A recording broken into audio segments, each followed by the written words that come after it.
Love Project originates in a small duplex, in a small community just outside of Washington, D.C. in Arlington, Virginia. In that house, my first hero, Queen Elizabeth, that was my mother. And in a house of 8 young future heroes of sorts, sports and rooting on good people is where I learned that. Most of you think you're here to listen to talks. Let me tell you, welcome to the 2019 Convention of Superheroes. Feel free, smile, look at each other. You're amongst friends. Yes, in your head, you're starting to think, what's a super, me? Yes. When you stand in front of a mirror, and I don't mean that Monday morning, crouched over the sink, hair going in 15 different directions. I mean, when you push up from the sink, and your back straightens up, and your chest expands, and your chin goes to the sky, what do you see? Hold that image. Think again. What do you see? What you should see is a hero. A superhero, because you're pushing off and you did everything that a superhero does. Back straight, chest out, chin up. You exhale and you recognize that you have a mission. You have something to accomplish that day. You have something to work for. You have people that you love to work for. You have a purpose and a mission. That's heroic. Science identifies being a hero as moral, motivational, mental, physical, spiritual, or emotional. And that's what pushes you off the sink every morning. And you have to put on your superhero's costume and go to work for the people that matter most to you, for you, around you. That's what superheroes do. There's one thing that all superheroes share in common, and that thing is they action from love. Love of what they do, love of why they do it. Ultimately, as a mission, love is what moves them. And you have that in you, and you need to be aware of it as we move forward. As a coach, as a parent, as a mentor, I have the task of looking for skill sets. As a coach, we talk about bigger, smaller, faster, taller, smarter. That's the mentally lazy choice. But to identify superheroes, what we need to do is identify those specific skills that will match a specific situation and circumstance. And that love is attached to it. Now, most of us, again, you folks have started to think, what's my superhero? What's my skill? Your last text, your last phone call, your last message. That was somebody who knew that reaching out to you was going to provide love. That's what we reach out for. We reach out for love. We never reach out for the other. The other is fear, and fear can only exist if love doesn't. So in your head, it may be that time at work where you rescued the bottom line, or that time that you rescued the church bake sale, or you flew across the country to be there for someone that you care about. It may have been the time that at the bar where you saved your friend from that horrible person after one too many drinks. Or it may have been the time that you held your child when they didn't feel well. All of those skills are love-based, love-moved, love in action. That's what's required. That's what makes you a superhero, and we try to identify those things quickly, easily. Me as a coach, I have to figure out what skill set works. Imagine that sometimes Batman and the Incredible Hulk, while both being superheroes, one may soothe the situation a little bit better. It may be not so wise to have Aquaman show up when Wonder Woman would do just right. Spider-Man and Superman, they both fly, but differently, and both are worthy. As a coach, I get to choose some of these superheroes. One such moment was I coached football, baseball, and basketball, and then when I in Virginia, I got to choose 20 potential superheroes. We're told, bigger, faster, stronger, smarter. A team full of all Incredible Hulks might be impressive, but there are other roles that need to be filled. I always think that more superheroes are better than fewer, so I fought for 25. I kept 27. Amongst those, past the biggest, strongest, fastest, coaches, parents, bosses, we remember the first person, and we remember the last person we chose. We remember those two. The first one is the easy pick. The last one is the one that love has to be attached to. And on this particular group, there were 60. My eyes kept being drawn to this specimen of humanity that wasn't as physically impressive. But something about him called him to me. That last spot on the team. Should I go bigger, stronger, faster, or should I go with the one who loves it the most? And this young man, I pulled him to the side and I said, listen, there's one spot and it's not gonna be fun. You're gonna have to do all the hard work that nobody else wants to do. You're not gonna play much. Do you want it? He smiled. He smiled and said, I want that job. I got you, coach. So that young man showed up every day at practice. And I have to tell you, it wasn't easy for him because it was his job to get my starters ready. And he had to pitch against my best hitters every day. And it wasn't pretty and it wasn't fun, but he showed up. He kept showing up because he recognized that he was required to make the team better.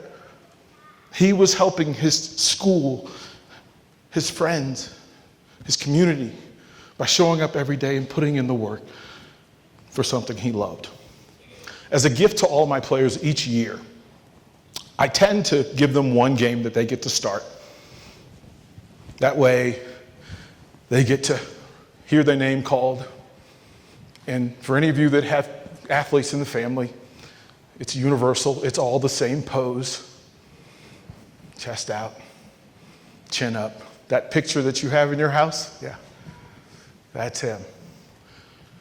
Young Karl was going to face the best team we were going to play all year. And the thing that happens is before the game, you line up and you measure the opponent. Bigger, stronger, faster. And they look at my tiny little Cavalier. And there is no way this little guy is going to beat us today. Bigger, stronger, faster, taller, except there's one thing that science hasn't been able to measure. Heart. They didn't know how much work he put in, and they don't know how much he loved the game and the people he played with and for. They laughed. They mocked.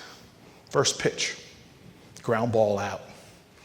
Young Karl looks over to me in the dugout as though I'm going to come and rescue him because that's what heroes do. We rescue, except for.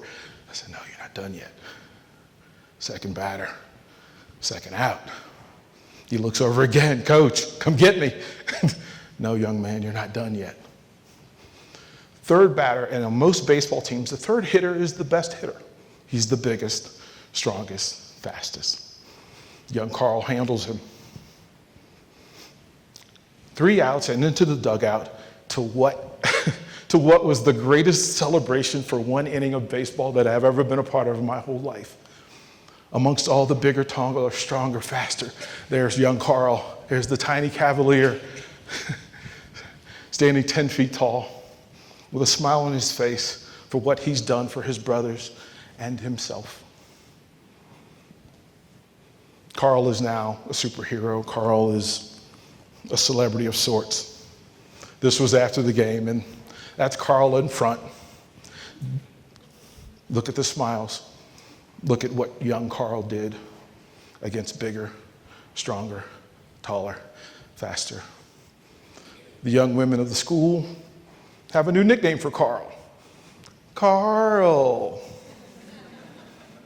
The superhero was born. There's the stance of a superhero. Another story. My first year at the program, I had to implement a new program. It's a standards. It's to say that we're going to do more, we're going to do better. Academically, on the field, off the field, we're going to do better. And I was told about this captain who was brilliant. He's the perfect picture of what a superhero looks like. Except for young captain told me when I gave him the study program that said, you're going to do more work. He said, Coach, listen, we don't need it. We're good. We're smart enough. We're good enough. We don't need it. And I asked the question, well, young man, you're the leader. Is there anybody on this team that this program will help? A smile reached his face because it wasn't about him anymore. Yes, Coach. Well, we as leaders, shouldn't we do for them? Won't that make us better? Yeah, Coach. Fast forward 2 weeks to our first game. Young captain has taken over the program. It's his. He's leading this group.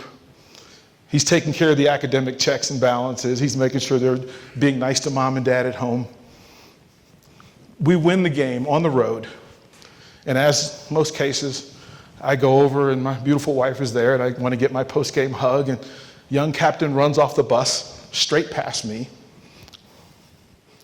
to my wife. And he said, Miss Pearson, I have to tell you, first of all, my name's Kevin, and I really didn't want to like your husband. But I love him. We all love him. He hugged my wife and ran back to the bus. We never spoke of that again.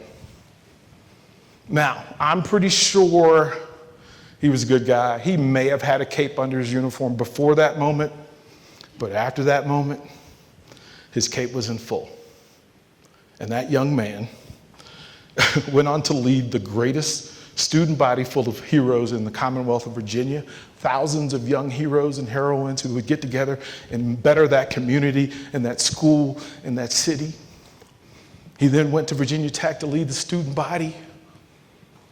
And young Mr. Gear, my captain, just became a police officer in Fairfax County. I'm pretty sure that his cape one day will end up in the White House. I say this publicly to hold him accountable because he'll appreciate that. I say that to say this. Our task and what I challenge you to do is to pay attention to those around you, the people close to you, your kids, your coworkers, the people you live with in community. When you find something that moves them, that makes them smile, that makes them get off the couch, celebrate it, elevate them, lift them. That's your task. That's your superpower. You're here. That's how I know you're superheroes. You're here. You wanted to know more. You want to do better. You're here for love. You showed up for love, love of yourself, your community, your family, and the people who are speaking. And we're all better when we love ourselves and others.